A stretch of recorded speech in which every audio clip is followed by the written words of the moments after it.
We'll start recording, and today is the 6th, I believe. 4/6/15. So intuitively, what you know is that if we take a sample of gas in a fixed container, a spray paint can, something that is a rigid container that can't flex a whole lot, and we suddenly shrink the container by magic. So we go from that container to that container. The pressure that the gas is exerting outward on all the walls of this container is going to change. Is it going to go up or down? Yeah. It's going to be under higher pressure. So here we have an initial pressure and an initial volume. And here we have a second volume and a second pressure.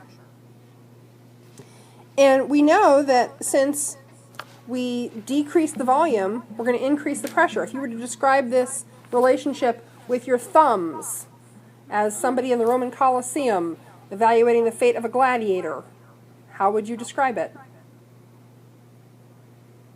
Go. One goes up, one goes down. What kind of relationship is that? Inverse. So these have an inverse relationship. Anytime that the volume is decreased, the pressure is increased. Anytime that the pressure is increased, the volume would decrease. Okay. Now this is, we have to talk about two different things here. There is pressure both inside and outside this container. I want to draw your attention to potato chip bags. Okay. There's a bag of potato chips of some unknown whatever. It's a flexible container, yes? Okay. If we bag up these chips at sea level, we seal the bag. We don't suck any air out of it. We don't put this through a vacuum sealer.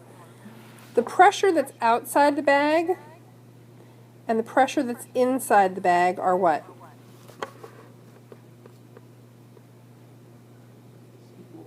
Yeah, they should be equal. So we haven't taken air out of the bag. We haven't injected air into the bag.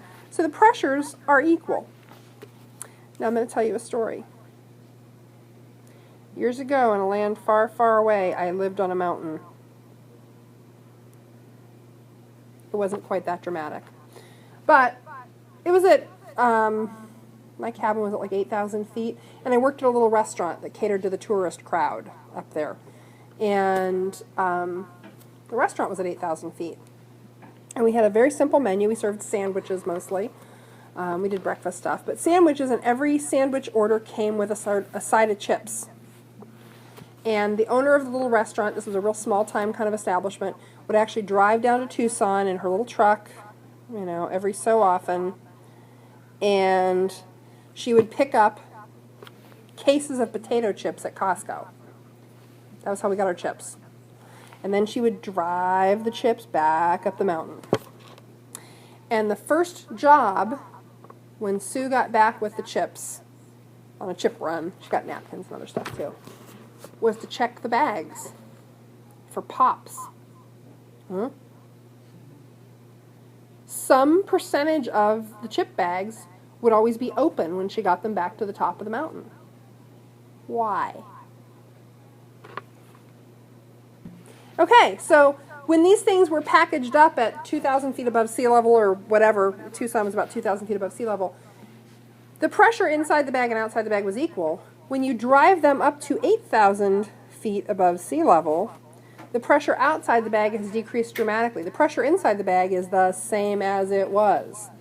And so the bags that weren't popped looked like this. They were very puffy. And eventually enough gas would effuse, pass through small openings in the bag. We would have effusion in and out, that they would sort of subside and they wouldn't be so puffy after a couple days. But we had to go through, and any bags that had opened, we just used those first so that they didn't go stale. So that's a matter of pressure. The pressure on the outside and the pressure on the inside, if they're equal, the container is not being pushed out or sucked in.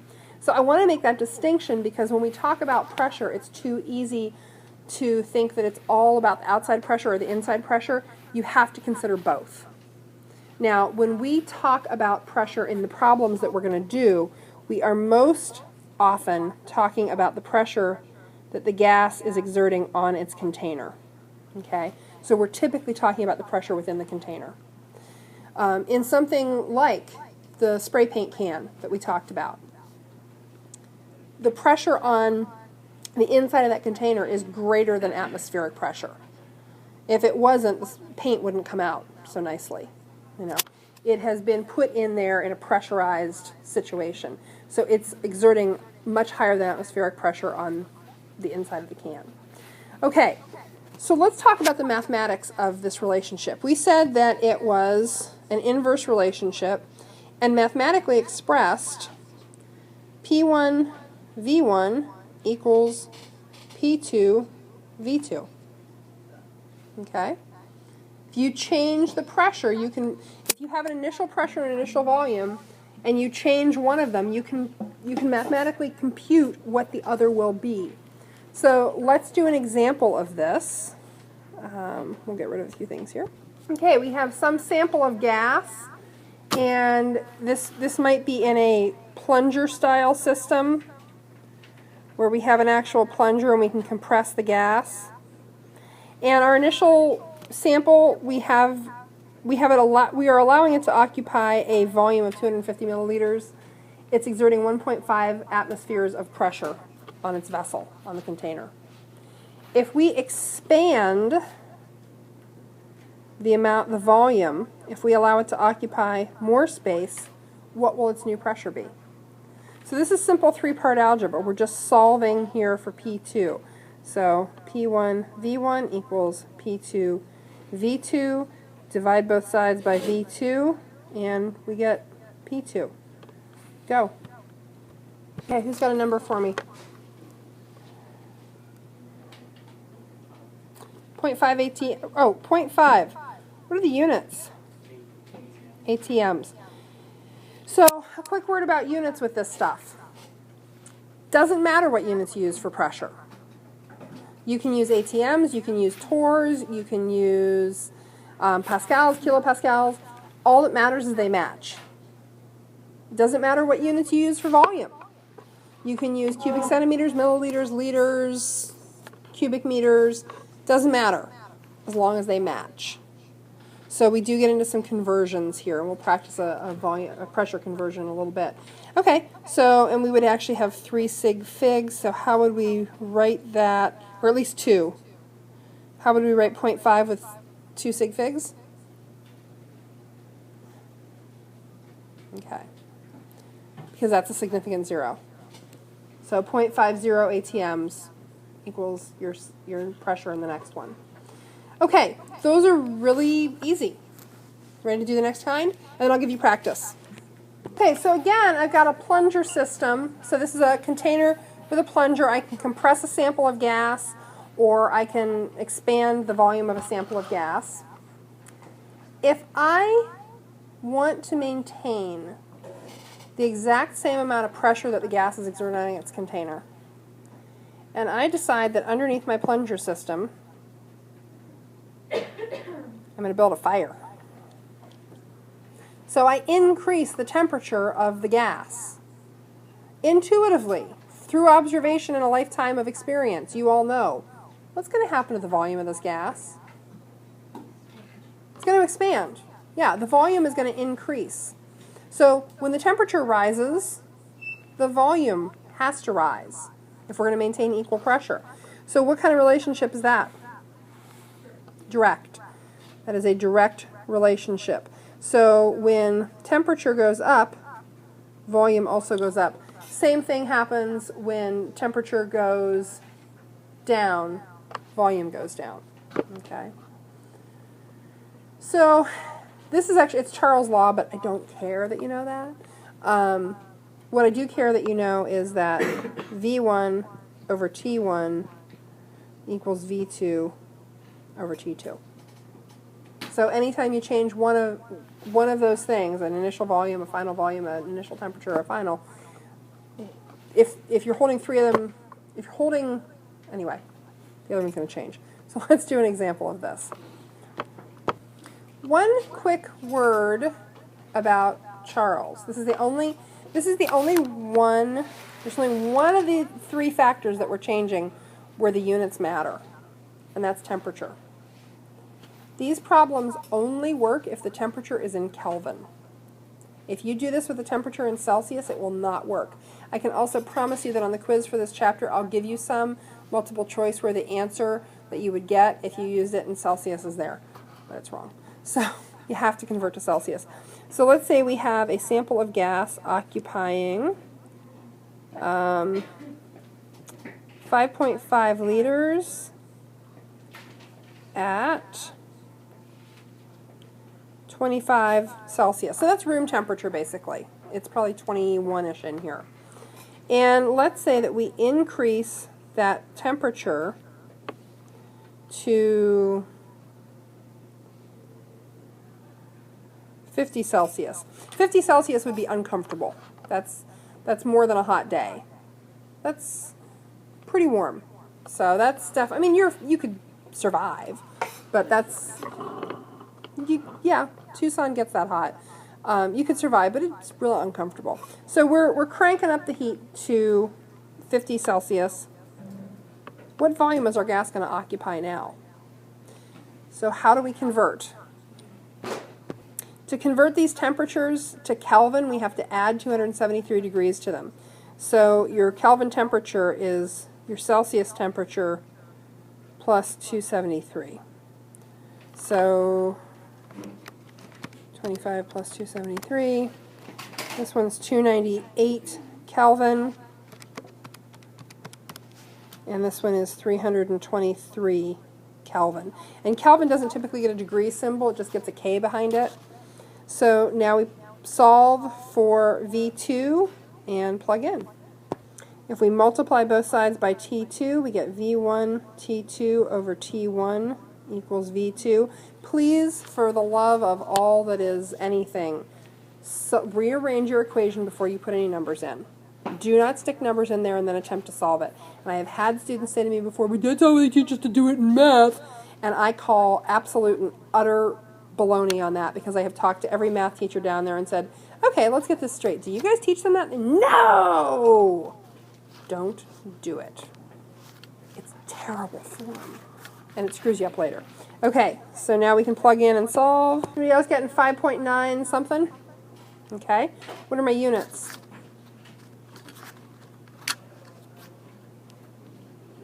Liters. Yeah. The units for volume didn't change. And if we sig fig this, I think we had 2 sig figs. So we actually get 6.0 liters is our second volume. Okay. So note that you could look at that Celsius temperature and go, oh, we doubled the temperature. We should double the volume. Did you really double the temperature? Look at the Kelvin. No. You didn't double the temperature. So be real careful with that, because it works that way with the pressure-volume relationship. You know, we doubled the volume, we doubled the pressure, the other one goes, gets cut in half. It's not, because the direct proportion is with the Kelvin temperature, not the Celsius. So if you doubled the temperature, it would have to be a doubling of the Kelvin temperature. So just be careful with that. I will tell you this before we go on to the next one. This is the one, and all of you are pretty bright. I mean, that's who ends up in chemistry and physics. Most of you have pretty solid math skills. Algebra is not a big deal. This is the kind of equation that you are most likely to make an algebra mistake on, and I can tell you that from 8 years of experience teaching pretty bright people with good math skills, the gas laws. When you have to solve for this one, that's what everybody screws up. So my advice is do it the long way. Do every step. Actually go, oh, okay, well, V1 over T1, and I want T2. Multiply both sides by T2. We get rid of this. Oops. And then divide, or whoops, multiply both sides by T1, and we get rid of this. And then divide both sides by V1, and we get rid of that. And that's, you're less likely to make a mistake that way. So just doing it the long way. And we'll do brush-ups as we go. Okay, so as having demonstrated with our little fire plunger, if we dramatically increase the pressure, what happens to the temperature? It also dramatically increases. So this is a thumbs up kind of relationship. What kind of relationship is that? Direct. So we have another direct relationship between temperature and pressure. Mathematically, that looks like this. P1 over T1 equals P2 over T2. Pressure, you can use any units you want. Bars, pascals, any of them. Torr, millimeters of mercury, atmospheres, doesn't matter. Temperature, you have to use Kelvin. So this is only true for Kelvin temperatures. Okay. So let's do one mathematical example of that, and then I'll give you the shortcut. We've got this sample, and we're going to increase the pressure in the cylinder, or we're going to decrease it. So it goes from a pressure, we have a sample of gas that's under, actually the better way to think about this is not the plunger system because that's changing volume also. Let's say we take it up a hill, up a mountain. So we seal this system up where, this is a pretty normal atmospheric pressure. 760 is usually sea level atmospheric. So this is maybe a high pressure day at sea level. It's, a reasonable atmospheric pressure. So we seal this thing up, and it's got a pressure of 773 torr. It's at 0 Celsius. It's cold. Well, we take it up a mountain, and it's under reduced pressure, and this must be a flexible enough container, or a container that we're changing the pressure in but keeping the volume stable somehow. What's the new temperature of this gas going to be? Well, P1 over T1 equals P2 over T2, and we're solving for T2. So this is the one where I said you're most likely to screw up. So of course I gave you one of them. When you're solving for T2, I really seriously recommend doing it the long way. So multiply both sides by T2. Basically you're rationalizing. You're getting that thing that you're solving for out of the denominator because you want to get that out of the denominator or you'll solve for the inverse. That's the common mistake. So now we can multiply both sides by T1. We get that. And then divide both sides by P1. And we get that. So we've solved for T2. Now it's time to plug in.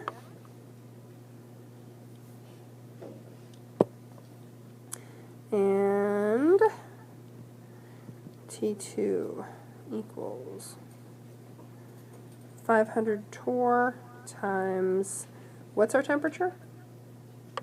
273 Kelvin. Because this 0 plus 273 equals our Kelvin temp. If you put that in as 0, you get the wrong answer. Okay.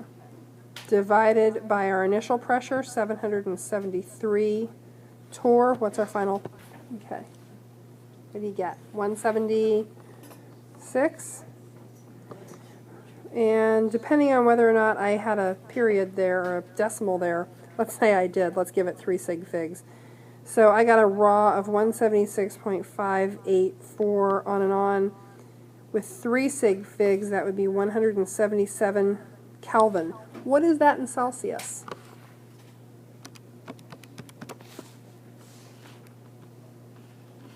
Bone-breaking cold.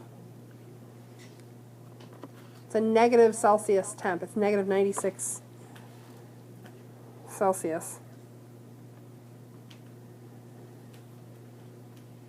Unless I specifically ask you for a Celsius temp as an answer, you don't have to convert back to Celsius.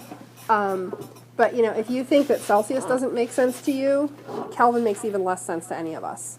So, Good? Let's do the last thing, and this wraps it all up, because realistically, when you change the pressure and the temperature and, you know, the volume is going to change. It's really hard to maintain one thing while changing the other two. It can be done, but it's tough. So the most useful gas law is the combined gas law. And this rolls all of them up into this handy little package. Now, if one of those is staying constant, all you have to do is cover it up. And then you're left with the other gas laws. So if you just remember P1 V1 over T1 equals P2 T2 over V2, you can't go wrong, because you can just cover up whatever remains the same. And solving algebraically is not much harder with this than it is with anything else. So what I'm going to do is give you a list of sample problems in the book. You will have a FIP quiz tomorrow. We can do it in the second half if you would like. It won't take long, I don't think. Maybe I'll give you like 20 minutes to ask questions and practice stuff, and then we'll do the FIP at the end. So I think if you can do the first three kinds, you can do this one. I'm going to hand you the questions, and that's it for the day.